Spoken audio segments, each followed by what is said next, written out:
Miarabantsika rehetra amin'ny anaran'i Jesosy ilay tompon'izao rehetra izao. Misy teny ataontsika tena manavesatra an'Andriamanitra. Izay indray havana no lohatenin'ity vidéo manaraka ity. Indraindray io Andriamanitra io dia heverintsika hoe olona mitovy amintsika mihitsy. Dia azontsika tenenina amin'ny daholo izao teny rehetra izao. Taddio ry havana fa misy teny tena manasatra, manavesatra an'Andriamanitra mihitsy. Ary any amin'ny Malakia toko 7 zao, andininy 7:10 dia nambarany tamin'ny Israely manao hoe ny teninareo dia mahery, mamely aho Jehovah. Le hoe teny mahery, olombelona vetika dia manao teny mahery amin'Andriamanitra, mamely an'Andriamanitra, ohatrany hoe mivize an'Andriamanitra na koa hoe mitifitra an'Andriamanitra. Zany le teny ataon'ny olona. Dia mamaly moa ny Israely manao hoe inona koa ny resakay nentinay namely anao. Zany hoe tsy fantatry ny olona zany le izy, tsy conscient akory ny olona hoe efa misy teny tena hoe namely an'Andriamanitra zany. Dia mamaly izy manazava eo amin'ny 4:40 hoe tamin'ny nanaovanareo hoe zava-poana ny manompo an'Andriamanitra. Ary inona moa ny soa efa azo tamin'ny fitandremantsika izay nasaina no tandremana sy tamin'ny nandehanantsika ny tafy lamba fisaonana teo anatrehan'i Jehovah tompony maro. Zany hoe ambarany eo zany hoe tsisy dikany akory, tsisy varany akory rangaly mivavaka. Enina koa zao ny soa azontsika mitondra inona tamin'ny fiainantsika zao rentsika manao an'ity hoe lamba fisaonany, mitandrina an'izao hoe manakatoa an'izao hoe toa tsy hitako akory izay vokan'ilay izy. Ary avy eo ara manohy izy eo amin'ny 10:20 ary ankehitriny ozy izy isika dia mideran'ny préare hoe sambatra, efa voaorina tsara izay manao ratsy sady efa naka fanahin'Andriamanitra izy nefa afa nandositra ihany. Zany hoe zany koa zany le teny izay manavesatra an'Andriamanitra sationany zany hoe jerevony hoe mampitany fiainany amin'ny fiainan'ny jentilisa zany le zanak'Israely dia miteny reny ny sambatra, jerevony fiainany zareo toa ohatrany tsisy ny ninona mahazo azy mihitsy nefa dia olona préare dia raina hoe sambatra, voaorina tsara. Zany hoe ohatra milamina be ny fiainany zareo nefa izy dia olona manao ratsy. Ary koa na dia maka fanahin'Andriamanitra azy, zany hoe manao ratsy mihitsy zany, ohatra ny afa mandositra any, ohatrany hoe tsy sazy zany miatra amin'ireny olona ireny. Dia zany le fehezanteny izay manavesatra an'Andriamanitra. Ary ambarany miariary izy any amin'ny toko 2:7 amin'io teny io manao hoe efa manasatra ny Jehovah amin'ny teninareo ianareo, manasatra. Fizana mihitsy Andriamanitra zany amin'ile teny ataon'ny zanak'Israely aminy. Mafy zany hoe zanaka, tena niraisina toy ny zanaka nefa zany ny ambarany aminao.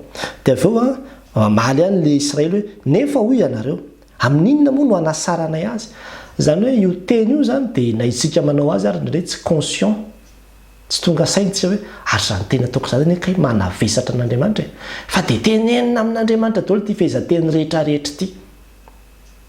Dia inona le izy manome ohatra indray koa izy hoe amin'inona moa no hanasaranay azy amin'ny fanaovanareo hoe izay rehetra manao ratsy dia tsara hoe mason'i Jehovah ka hankasitrahany, na amin'ny hoe aiz'Andriamanitra ny fitsarana. Zany hoe ohatra ny tena miteny mihitsy zany le olona hoe toa ohatra ny toa tsy mamely mihitsy zany Andriamanitra zany fa toa ohatra ny olona manao ratsy indray ity no ohatra ny toa milamina ny fiainany, ohatra ny toa tsara ny zavatra mahazo azy, ohatra ny toa tsisy akory zany fitsaran'Andriamanitra zany, toa ohatra ny toa tsy tsara araka ny tokony ho izy akory Andriamanitra. Ary eo amin'ny fiainantsika ry havana dia betsaka tsika nefa mahateny zavatra ohatran'izany.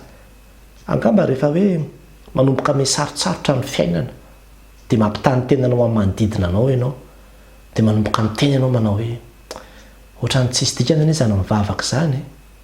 Jereo ara zao ny firenendehibe izay tsy mivavaka toa ohatra milamina tsara, sambatra ary zareo.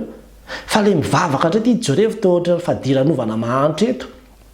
Inona koa ny dikan'izay ivavahana raha ohatran'izao? Zany le fehezanteny manasatra an'Andriamanitra. Na indraindray koa rehefa tsy mivaly ny mivavakantsika dia tsy arak'izay zavatra eritreretintsika zany no miseho sy amen'Andriamanitra. Dia manomboka miteny hoe tsy mamaly vavaka akory Andriamanitra, reraka fotsiny ihany vavaka taminy. Na koa hoe elaela ny valim-bavaka vao tonga dia menomenitsika hoe tsy ohatrany teo mampifilafila le Andriamanitra, ohatrany teo manome tsy fohifohy izy rehefa ame izy tsy tonga dia omeny fotrany ampifilafilay zany ianao. Inona ary tia ataon'Andriamanitra ity? Zany le fehezanteny manasatra an'Andriamanitra. Dia mijery ianao zao tontolo zao reny olona jentilisa reny manao zay tiany atao mihitsy izy na filana na fijangajangana na faharatsiana samihafa dia ohatra miaina be mihitsy mifoka miloka mijangajanga ianao anefa miafy kely mihitsy tsy manao le izy satria misy le sitrapon'andriamanitra samihafa tandremanao le didy dia lasa misy fotoana ianao tena misy fotoana miteny mihitsy manao hoe tena ohatra miadana rangary ny olona tsy mivavaka ireny ohatra ny afaka manao zay tiany atao mihitsy izy tena ohatra ny sambatra le olona dia izany le hoe ankehitriny nareo izy izy a dia miderany préare hoe sambatra zany fomba fiteny zany a tsy zakan'andriamanitra zany driavana ohatra ny tsy mihainy vavaka akory andriamanitra io na koa tsika rehefa tena asa misesisesy ny fahoriana eo amin'ny fiainantsika dia tena mahavita miteny mihitsy hoe zao ve ny mba zavatra omen'andriamanitra zao ve ny nataon'andriamanitra eo amin'ny fiainako na koa dia miteny hoe tena ohatra ny tsy hitako mihitsy zany fomba fiasan'andriamanitra amin'ny fiainako zany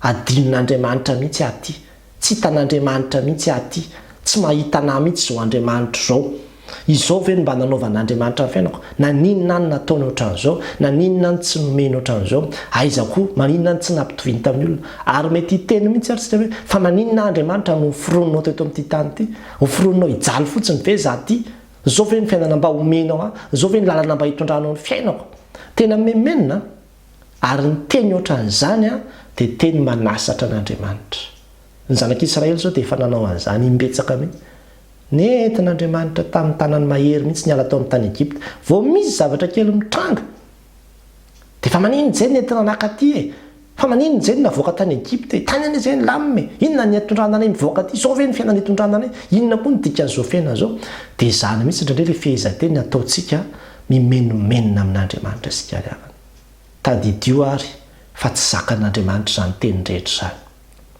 tsy zakan'andriamanitra zany mijerytsika le olona ratsy fana dia tena ohatrany hoe tsisy loza manjo azy indrindray ny anatin'ny toeram-piasana any misy tena ratsy fanahy mihitsy ny anatin'ny toeram-piasana any olona tena hoe manao toetra ratsy mihitsy nefa io olo io ohatra ny voamaika miakatra ihany dia zay olona tena manao ny tsara tsy tafiditra ao zany mihitsy dia mitondram-bavaka mafy mihitsy ianao zany manoloana le zava-misy eo fa tsy tavavoaka mihitsy ianao fa ohatra ny mbola eo ihany ianao dia lasa tonga amin'ny fara mihitsy ianao miteny hoe raha ohatran'izao rangahy aleoko ihany manao kolikoly aleoko ihany manao tsolotra ohatra ny totaraka eto raha ohatra ka andeha amin'ny fahamarinanako na misy fotoana koa indraindray eo amin'ny fiainantsika misy olona ratsy fanahy be a tena mety hoe tena tsy mivavaka mihitsy tena mety hoe manao tsinotsinon'olona mihitsy izy masika tsy azo ataona inona na inona mihitsy amin'ny fahavelomany rehefa ray andro alohan'ny fahafatesany lasa mitady mpanompon'andriamanitra amin'izay izy atsovy ihany na hivavaka ao anahy dia rehefa natsoina le mpanompon'andriamanitra dia mibebaka teo izy dia vita le vavaka dia maty izy dia tena hitanao mihitsy hoe ahoana ary zany fomba fiasan'andriamanitra zany fa tao ohatry ny olona nandritra ny fiainan'andriamanitra olo fe ratsy fanahy dia tonga dia voavonjy fotsiny tsotro rehefa ny olona tia mivavaka mitolona andro manalina mihitsy matahotra sao dia tsy ho voavonjy fa ahoana ary zany fitondran'andriamanitra zany izany fehezanteny rehetrarehetra zany dia fehezanteny maneho fa tsy faly amin'ny fitondran'andriamanitra le olona fehezanteny maneho fa tena mitsikeran'andriamanitra le olona manao an'andriamanitra ho tsy mahay ninina mihitsy manao an'andriamanitra hoe tena tsy mahay mitondra ary zany fehezanteny zany dia fehezanten'ny olona ohatrany hoe tsy hay hiala efa te hijanona te hiala amin'andriamanitra mihitsy fa tsy hisy dikany akory so mivavaka zao fa fandaniam-potoana fotsiny ihany ilay izy dia be dehibe mihitsy ny olona nefa tonga amin'izany fieritreretana zany mba mihainy vavaka ihany ve zao andriamanitra zao e mba mahita ihany ve zao andriamanitra zao mba misy ihany ve zao andriamanitra zao e tonga amin'izany fehezanteny zany tsika matetika androany te hitarika anao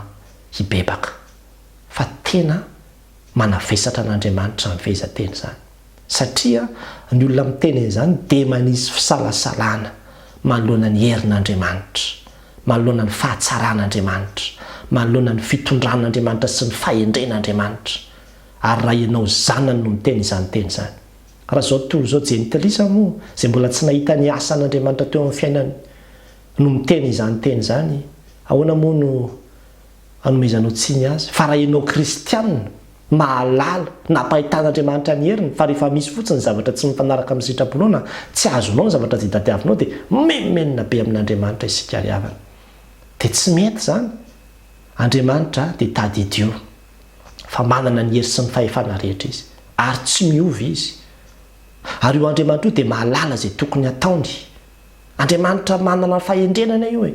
Jerevy daholo ny zavaboary manodidina anao dia ahitanao ny fahendren'Andriamanitra fa tsy misy zavatra mipetrapetraka izany na tongatonga ho azy fa mirindra daholo ny zavaboary rehetra izay nariny.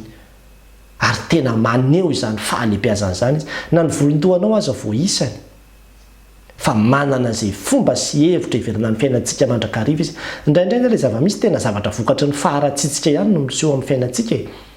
Nefa dia Andriamanitra no ometsika tsiny ny amin'izany fiainantsika izany rehefa avy eo. Ary izany mihitsy ny tantaran'ny zanak'Israely. Ny lalanareo izy no mahasimba ny fiainanareo kanefa dia Jehovah indray no omenareo tsiny rehefa avy eo. Tsy fanantenan-javatra ry avana no narahantsika an'Andriamanitra.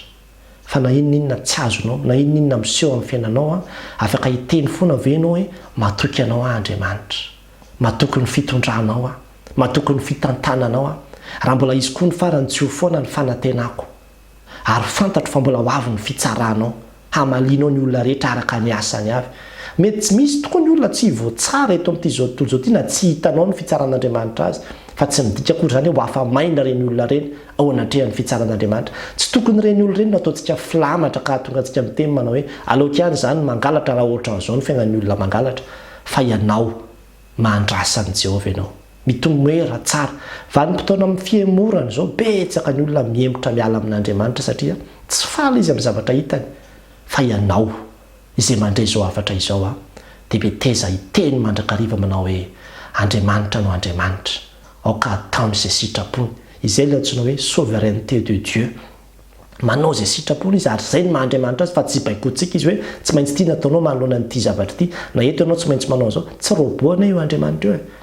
Fa Andriamanitra manao izay sitrapony izy, mamonjy izay tiany vonjeny izy, manafaka izay tiany hafahana izy, manome izay tiany omena izy. Rehefa tsy tiany omena izay tsy tiany omena dia tsy omena izany. Ny anjarantsika dia manaiky ny fitondrany, manaiky ny fitantanany. Izay ny fahendrena.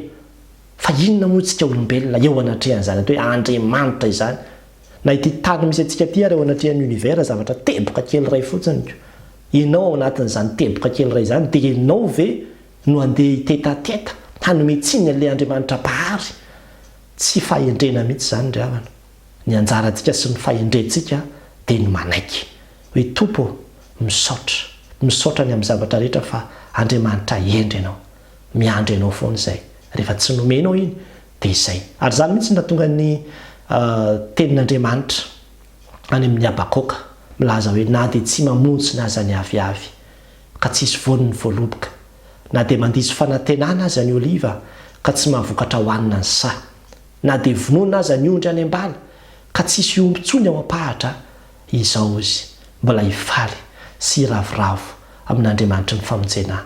Jereo anie ny tantaran'i Job na inona ny dona sy ny seho teo amin'ny fiainany dia hoy izy foana izy manao hoe Andriamanitra ny nanome, Andriamanitra ny naka, isaorana ny anaran'i Jehovah. Izany no takian'Andriamanitra antsika. Olona tahaka an'izany fa tsy olona vao misy zavatra midona kely dia memenina manome tsiny an'Andriamanitra no atao. Tsy mety.